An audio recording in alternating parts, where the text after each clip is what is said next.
Bonsoir, je suis Christelle Wandi, la cadette de la famille Wandi et la dernière fille à papa Nzouwandi Joseph. Alors je viens ce jour faire une biographie de cette personne au grand cœur, ce grand homme. Je viens vous raconter son histoire. Son histoire qui me suit toujours, son histoire qui ne s'échappe jamais de moi.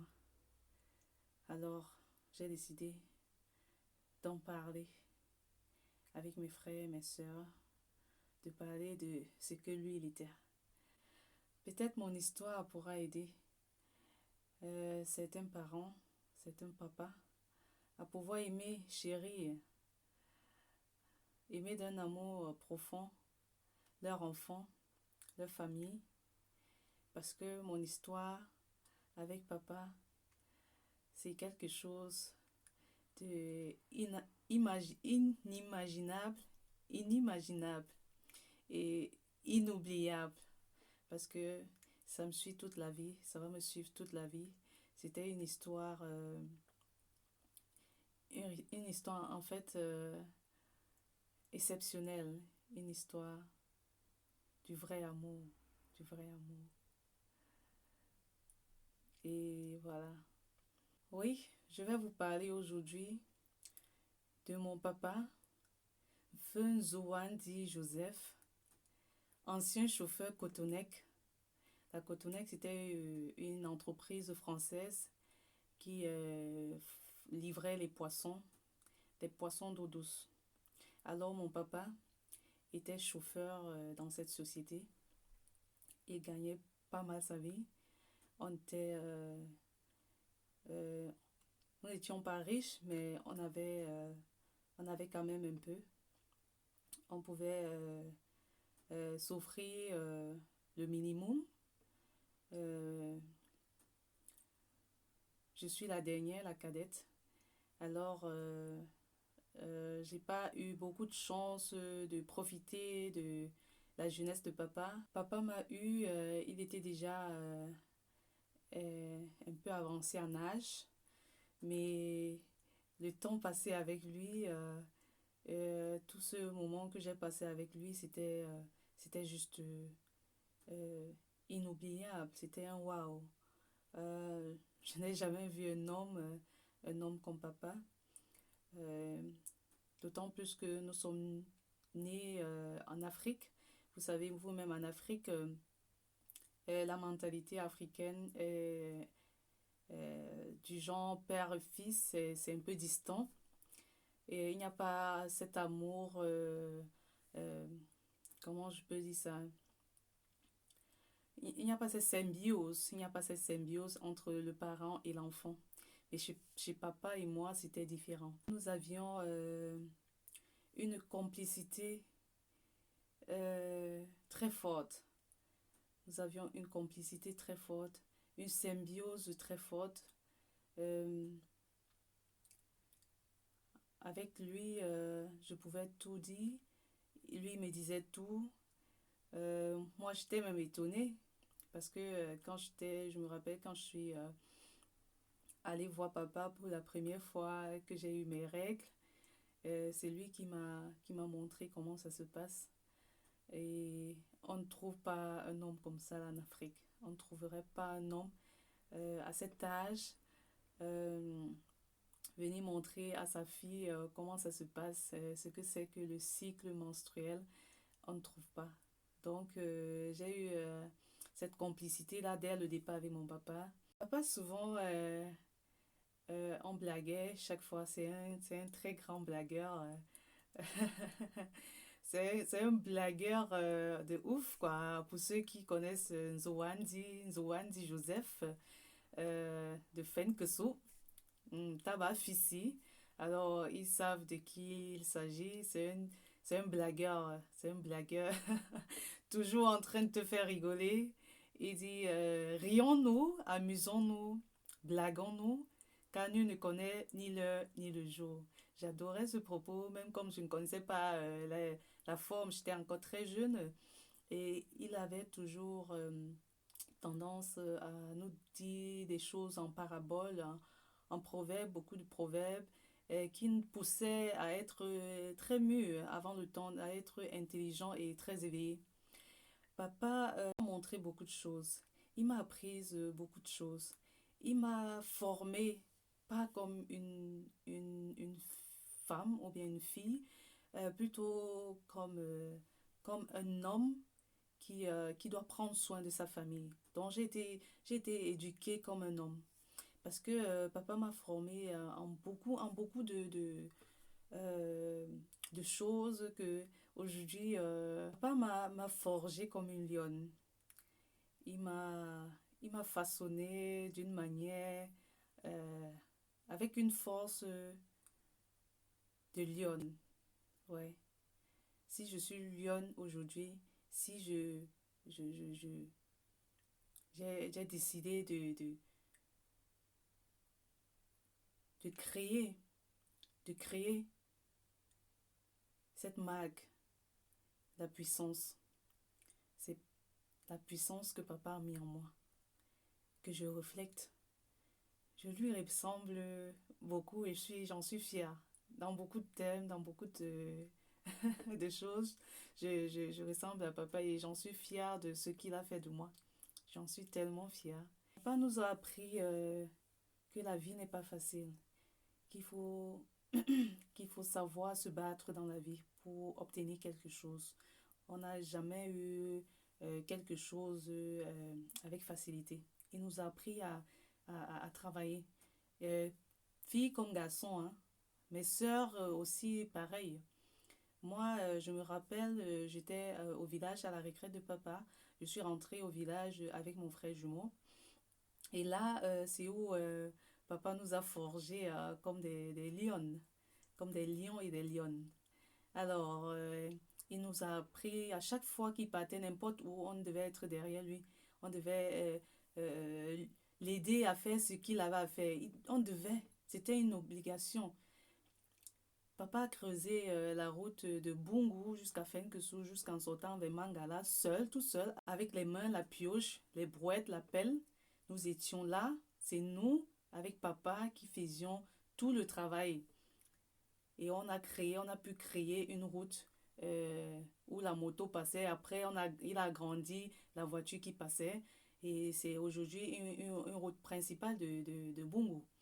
Donc, tous les travaux que papa faisait, on devait faire avec lui. Je me rappelle, on a creusé des toilettes de 26 mètres de profondeur. Et j'étais là, je travaillais, je faisais tout ce que les hommes font, je faisais. Papa me disait que tu dois faire parce que la vie, c'est un combat. La vie, si tu ne sais pas faire ça, tu dois savoir faire autre chose. Il me disait, oui ma fille, tu dois apprendre à faire plusieurs choses à la fois. Ne te concentre pas seulement sur l'école. Si l'école ne donne pas, tu dois être capable de faire autre chose. C'est là où il nous mettait derrière. Quand il fallait même construire des maisons, c'est lui qui construisait sa maison, hein. Notre maison de Bangoulap, c'est lui qui a construit avec ses propres mains. Et nous étions là. Il me donnait le clou, je montais à la toiture, je clouais, je faisais les tôles pour clouer notre dalle, la toiture de notre maison. Quand il fallait donner les poteaux, je portais les poteaux, je venais lui donner, il creuse les trous, il les met dedans et on construit notre maison. Donc, tous les travaux, que ce soit pour hommes, il n'y avait pas de distinction. Je faisais avec lui, je faisais avec lui. Creuser les toilettes de combien de mètres, j'étais dans le trou. Il creusait, je portais les seaux, on vidait. Mon frère jumeau et moi, on creusait, l'autre restait en haut, on creusait, on lançait les seaux, l'autre porte la terre, il jette, jusqu'à ce qu'on a creusé les toilettes de près de 26 mètres de profondeur. Avec papa, trois, mon frère jumeau et moi et papa. Pour aller creuser l'eau, jusqu'à aujourd'hui, les villageois se procurent de cette eau. Hein? C'est papa qui a creusé cette eau. Creusé cette eau. Quand je me rappelle de l'époque où on a creusé cette eau, c'était vraiment avec mes autres sœurs. c'était vraiment, c'était la bastonnade, quoi. À chaque 5 heures, il nous soulevait au lit avec du fouet. On doit descendre tous à l'eau, creuser, il creuse, on porte, on jette jusqu'à ce que ça donne un coup d'eau. Aujourd'hui, le coup d'eau, ça bénéficie et les gens qui vivent dans le village. C'est là-bas qu'ils puisent leur eau pour leurs besoins ménagers. Euh, voilà. Donc, il y a tellement de choses que papa m'a appris à faire. Si aujourd'hui je suis ce que je suis, c'est grâce à lui.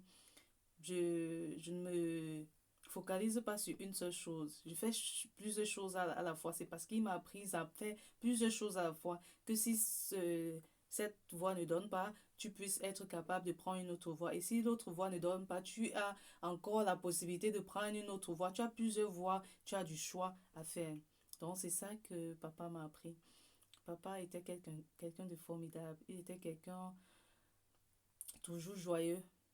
Mon histoire, mon histoire très marquante avec papa, c'était un Noël au village, à Bangoula, Pabungu. Alors, nous avons passé ce Noël à trois, mon frère jumeau, papa et moi. Mes sœurs et mes autres frères étaient en ville, ils ont passé leur Noël en ville. On a passé Noël juste à trois à la maison. Alors, vous savez, chez nous, les Bamétais, au fait, en Afrique en général, les hommes ne sont pas faits pour la cuisine. Donc, le père surtout, et à son âge avancé, il n'est pas fait pour la cuisine. Il est là, il joue le rôle du père, du protecteur et tout. Et c'est la femme qui joue le rôle de la maison, qui prend soin de la maison. Alors, le Noël, là, on n'était que trois et nous étions très jeunes. Et papa a pris l'initiative de préparer pour nous le 25 décembre. Ouais, le 25 décembre. Vous savez ce qu'il a préparé pour nous? Il a pris, je crois, que c'était 8 boîtes de riz. Il a versé ça dans la marmite. Il a mis le piment. Ça chauffait très bien dans la marmite. Les oignons, tout. Il a mélangé tout, versé l'eau. Alors, le riz a gonflé jusqu'à dépasser la marmite. Alors, nous sommes venus, j'ai demandé à papa, ben, pourquoi est-ce qu'il a préparé le riz? Beaucoup ne sont que trois et ça a rempli et ça déborde la marmite. Vous savez ce qu'il m'a répondu? Alors, il m'a répondu que nous sommes croix, mais c'est la fête. La fête, ça veut dire, c'est le jour où les autres personnes viennent vous rendre visite. Et quand vos amis vont venir vous rendre visite, on va partager ce repas avec eux. Donc c'était une phrase de touchant parce que il ne pensait pas seulement à lui, il pensait aux autres. Même comme son riz qu'il avait préparé était tellement pimenté que quand tu mangeais une cuillère, il fallait que tu boives au moins 1 litre d'eau. Alors, mon papa, il était trop amusant. Et bien évidemment, les gens sont venus du quartier, les enfants venaient toujours chez nous parce qu'ils savaient que mon papa était quelqu'un de l'âge. Ils sont tous venus, on a mangé, on a partagé le plat ensemble. Eux-mêmes, ils ont mangé. Hein. Quand chacun mangeait son riz, ils buvaient d'abord l'eau. La manière que le riz, il y avait beaucoup de piment, ça chauffait. Tu manges une cuillère, tu as bu au moins trois verres d'eau. Alors, c'était trop... C'est un moment inoubliable que je vais jamais oublier dans ma vie. Ce moment-là. Parce que, voilà, tout ce qu'il avait fait en ce jour, d'abord, c'est un papa et ce n'est pas sa place à la cuisine. Il a pris sa force et tout ce qui va avec. Il s'est mis à la cuisine. Il a fait la cuisine pour nous. Et en plus, la cuisine qu'il a fait pour nous, c'était d'abord une cuisine qui faisait qui te poussait à rire parce que quand tu voyais le riz avait gonflé, dépassé, débordé la marmite et le riz était tellement pimenté, ça ne pouvait que faire rire quoi. Il était tellement lâche que il préférait priver ses propres enfants peut-être de quelque chose, d'offrir quelque chose, mais il donne ça aux autres personnes. Si bien que, voilà, et il y avait quand même de moments d'énervement. On dit, papa, mais nous-mêmes on veut quelque chose et tout. Il dit que non, il faut penser aussi aux autres. Donc, il a mis cela en moi et je crois que c'est ça que je reflète aujourd'hui. Je n'arrive pas à faire autrement. Donc, c'est un peu le côté de papa que j'ai pris. Et, et voilà, c'était quelqu'un de blagueur, de rigoleur, qui amenait toujours la bonne humeur, l'ambiance. Même à l'église, il chantait toujours, il avait tout son petit coin. Mon papa était quelqu'un de d'exceptionnel, exceptionnel. Il était quelqu'un, c'était un confident, un mari, c'était plus qu'un papa pour moi. Il était plus qu'un papa pour moi. Quand il parlait, il me regardait avec les yeux, je comprenais ce qu'il voulait me dire. Ouais. Comme je vous disais tantôt, il était très lâche. Donc, il n'aimait pas voir ses enfants mendier ou alors, quand il avait quelque chose, par exemple, la viande, quand on fait un plat, une nourriture, la viande est toujours quelque chose de particulier voilà, chez nous, parce que c'est quelque chose qu'on ne mange pas chaque jour. Donc, quand il avait la chance, qu'on avait la chance de préparer avec de la viande, et voilà, le papa toujours croit à quelque chose d'exceptionnel que les enfants. Lui, il avait l'habitude de ne pas accepter que le papa doit manger des bonnes choses et les enfants pas. Donc, ce qu'il faisait, c'est que quand on mettait les morceaux de viande dans son assiette et on apportait dans sa chambre, lui, il mangeait et il gardait la viande. Il garde la viande, il cache en dessous de son lit. Et quand tu entres, et il te dit, Lolo bam la kundala. Il te griffe comme ça. Lolo bam la kundala. Et directement, quand tu regardes, tu vois, moi par exemple, j'ai bénéficié beaucoup d'avantages avec papa. Donc, quand j'entrais déjà comme ça, là, je savais qu'il avait quelque chose pour moi. Je savais que forcément, il a un cadeau pour moi. Donc, quand il me faisait seulement un clin d'œil comme ça, là, je sais où ça se trouve. Après mon BPC, mon BPC au lycée, au CES, c'était encore un CES de Bangoulap. Je suis allée continuer mes études à Banganté, ce qui a un peu rendu papa Christ parce qu'il m'appelait sa maman, Mongota chaud. J'étais sa maman parce que Mongota chaud, c'est sa maman. J'étais celle qui était toujours près de lui, qui prenait soin de lui. C'est pour ça qu'il m'avait donné ce nom-là. Il me disait que Roma Mongota, Roma Mongota chaud, que je suis sa maman. Donc, quand je quittais Banganté pour Bangoulap, chaque week-end, je voulais aller voir mon papa. J'étais très loin de lui, j'étais triste. Parce que je savais que lui également, il était triste. Parce que quand je rentrais sur Bangoulap, il ne voulait plus que je rentre le dimanche soir. Et ça me rendait triste, oui. Lui-même, il savait que j'y allais pour bâtir mon avenir. Donc, avec beaucoup de peine, il disait que je t'attends le week-end prochain. Et chaque fois, quand je pouvais, même pendant la semaine, le mercredi, je venais à Bangola, lui donner à manger et voilà, prendre soin de lui. Et mon moment le plus intime avec lui, c'est quand je le rasais la barbe. Il avait une joue tellement douce, comme la mienne aujourd'hui. Il était très beau. Mon papa était très beau. Ouais, quand je pense à ce moment intime, comme je vous disais, c'était mon mari, hein. C'était mon mari. Mon premier mari, c'était mon papa. Quand je le coiffais, j'avais toujours pris l'habitude de caresser ses joues. Il était très content. Je coiffais bien ses cheveux. Je le rasais. Il était très content. Je le coiffais, il était content. Il dit, moi, la petite mon gotage. When l'eau dans quoi, mon beau. Ah, baba, mon lolo, ben, là, dit. Que si je prends pas soin de toi, je vais prendre soin encore de qui? Il était content quand Je, je rasais la barbe et j'aimais bien caresser les joues. C'était tellement si doux. Il avait les joues tellement il était un bel homme. Mon papa, je vois pourquoi beaucoup de femmes ne résistaient pas parce qu'il était un bel homme. Ah oui, sans faute, il était un bel homme. Ah oui, le moment triste et le moment dur que j'ai eu avec papa, c'est quand je voyageais pour l'Allemagne.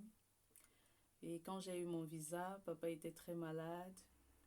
Je suis arrivée pour lui dire au revoir sous son lit à la maison. Je lui ai dit, j'ai eu mon visa, j'étais contente. Et lui-même, il a souri, il était content avec moi. Et quand il a réalisé que le visa, c'était pour que je parte, directement, il a froissé, il était triste. Il était triste. J'ai demandé à papa qu'est-ce qui ne va pas. Est-ce qu'il n'est pas content que j'ai eu mon visa? Il me dit oui, mon Gouta, qu'il est content, il est très fier, fier de moi. Mais il savait que, voilà, que je partais. Et il était triste. Il me dit que promets-moi que tu vas revenir très bientôt. Et moi, j'ai compris directement. J'ai compris ce qu'il voulait me dire. Avec papa, je n'avais pas besoin de beaucoup parler. Quand il faisait ses gestes, je comprenais ce qu'il voulait dire. Donc, quand il m'a dit ça, j'ai commencé à pleurer parce que je savais que je vais plus le retrouver quand je vais revenir. Et je ne pouvais pas dire non, je pouvais pas, je pouvais, mais je n'ai pas pu parce que c'était la seule chance que j'avais. Et il a compris, mais il avait mal. Papa m'a dit, vas-y, je te bénis. Mais il a pleuré et j'étais très, très mal. J'ai pleuré à ses cheveux. Je crois que c'était il me disait au revoir d'une certaine manière. Il me disait que comme tu pars, et je crois pas que tu vas revenir me retrouver. Et je crois que c'était la décision aussi la plus dure de ma vie. Peut-être je n'aurais pas dû.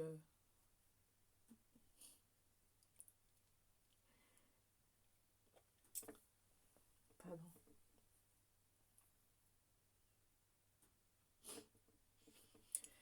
Peut-être je n'aurais pas dû voyager, rester avec lui. Alors je me dis, papa, il vit en moi. Il vit toujours en moi jusqu'à la fin de mes jours. Et je dis merci pour tout ce qu'il m'a apporté. Je dis merci à papa pour tout ce qu'il m'a donné. Parce que il m'a donné tellement de choses. Et je suis fière de ce que je suis aujourd'hui parce que j'ai quand même une partie de lui en moi. Et je sais qu'il est fier de moi où il se trouve. Et je le promets d'être toujours sa maman. Sa Mongota chaud. Mongota, je promets d'être toujours sa maman jusqu'à la fin, jusqu'à l'éternité. Dans la vie, c'est quand on perd quelqu'un qu'on s'en rend compte de l'amour qu'on a pour cette personne. Et on n'a pas eu, peut-être pas eu la chance ou alors pas eu l'occasion, ou bien pas eu le courage de lui dire tout l'amour qu'on portait pour lui. Et c'est dommage que beaucoup de personnes ne comprennent pas toujours que ses parents, mes parents, ce sont des dieux. C'est votre Dieu sur terre, c'est vos parents. De les aimer quand ils sont encore vivants. De prendre soin d'eux quand ils sont encore vivants. De leur dire que je t'aime quand ils sont encore vivants. Parce que quand ils sont plus là, les regrets sont énormes. Et j'aimerais dire aux autres de prendre soin de leurs parents quand ils sont vivants. Le conseil que je peux donner aux parents, c'est d'aimer les enfants. Et puis, de prendre soin d'eux. Parce que, voilà, ce qui est sorti de toi, de tes entrailles, c'est une bénédiction divine. Et il faut prendre soin. Et j'aimerais dire aussi aux enfants d'adorer, d'adorer leurs parents, d'adorer leurs parents. C'est eux qui sont vos dieux sur terre. Adorez vos parents. C'est la seule chose que je puisse vous dire. Ceci, c'est la meilleure pensée que j'ai de papa pour l'éternité. Il disait toujours, le bien est bien pour celui qui le reconnaît. Le bien est bien pour celui qui le reconnaît.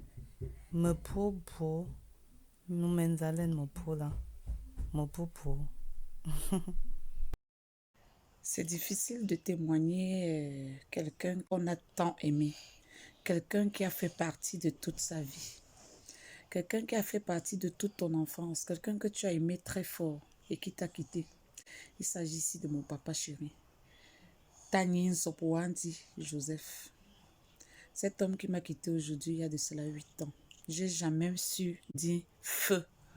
J'ai jamais su dire mon père n'est plus. Parce que pour moi, il est là. Il m'a apporté la joie, le courage.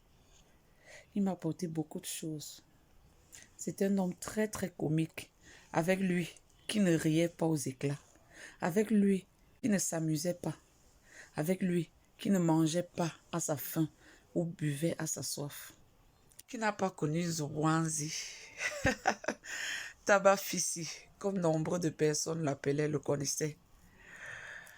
Son adresse à Bangoulap, c'était à Fenkeso, où il avait bien mis sa plaque devant sa porte Jean-Paul II. Parfois, certaines personnes se retrouvaient en disant « Je vais chez Jean-Paul II ». Là, c'était mon père. Il faisait des choses incroyables. Il creusait les routes avec ses propres mains pour que des gens puissent marcher sans être salis, que ce soit par la boue ou par des herbes mouillantes, que personne ne puisse glisser.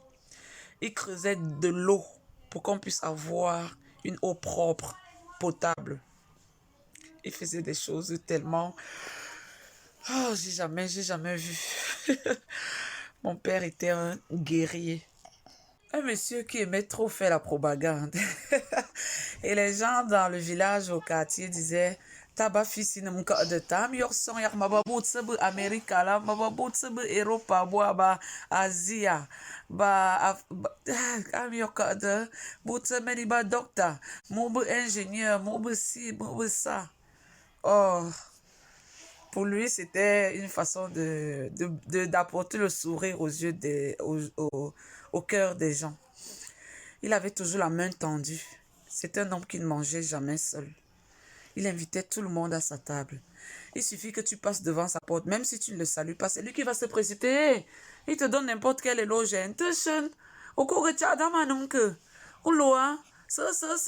C'est comme ça qu'il t'invite à prendre un pot ou à partager son plat avec. Ah, c'est comme ça que papa était. Ce Zouanzi que j'ai aimé. Je me souviens à certains moments dans notre village à Bangoulap où les voisins et bien d'autres personnes disaient « Ah, ce monsieur, il aime trop se vanter. Oh, il se vante trop. Il dit « Oh, mes enfants sont ici, mes enfants sont là-bas. » Pour lui, c'était apporter la joie au cœur de tout le monde. Il était trop comique, trop blagueur. Ah, papa, tu me manques tellement. Tu me manques beaucoup. J'ai tant besoin de toi, mon père. Je sais que tu es là. Je sais que tu m'écoutes. Qui pouvait passer chez nous sans avoir partagé son plat avec lui, ou son verre de vin, ou son bâton de cigarette? Personne. Il avait la main tendue à tout le monde, aux démunis, aux orphelins.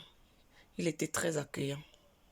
Papa était un homme très fort, très courageux. Et il me l'a, je ne sais pas comment je vais le dire. Je ne sais pas si je vais dire qu'il me l'a transmis. Il me l'a transmis. Mon père m'a transformée. J'étais une fille garçon. Il m'a fait comprendre que la vie, c'est un combat. Tu dois te battre pour avancer. Tu ne dois pas avoir peur de quoi que ce soit. Tu dois être juste et vrai face à tout. Et c'est ce que je suis. J'étais la guerrière de mon père. Les moments les plus tristes avec papa, c'est quand il a été malade. Ces derniers moments, j'étais celle-là qui était près de lui. J'étais en même temps sa fille et sa fille garçon. J'étais en même temps son ami, j'étais en même temps sa femme. J'étais en même temps les coépouses de sa femme. Parce que à moi toute seule, il trouvait tout. Papa m'appelait sa guerrière. Il était sociable. Il avait souvent sa façon, cette parole où il disait « Blaguons-nous, amusons-nous, rions-nous, car on ne sait ni l'heure ni le jour. » Il voulait dire quoi par là? Soyons heureux, ne nous énervons pas, aimons-nous vivants. Parce qu'on ne sait pas l'heure, la date, le jour où la mort viendra nous chercher. Pourquoi être haineux? Pourquoi froisser le visage? Pourquoi être jaloux avec nos frères ou nos soeurs, nos amis? Non.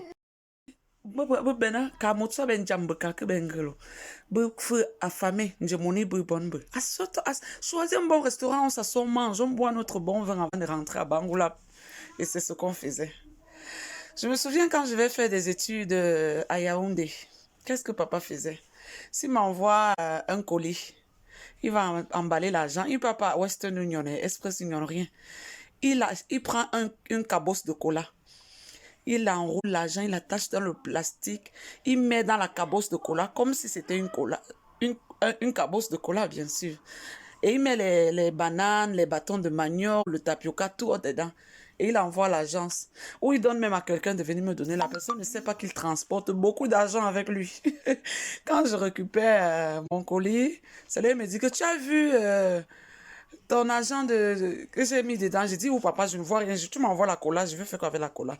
Celui il me dit, ouvre la cabosse de cola. J'ai dit, papa, tu m'envoies la cola pour que je fasse quoi avec? Est-ce que moi je mange la cola? Quand j'ouvre, je vois d'abord un plastique noir, emballé d'un autre plastique, d'un autre. Quand il détache tout, je constate qu'il m'a mis l'argent. Papa, tu me manques tellement. Tellement, tellement, tellement. Mais sache que tu as fait une femme forte.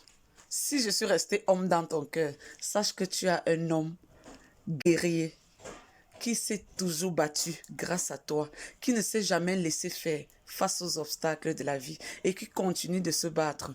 Tous ensemble avec ses sœurs et ses frères. Personne ne reste derrière, nous tous c'est devant. Tous tes enfants vont te ressembler. Toutes les Wanji c'est devant papa, comme tu l'as toujours voulu. Merci à toi mon père. Gros bisous. Maman, un bisou. Le bisou à ton grand-père chéri.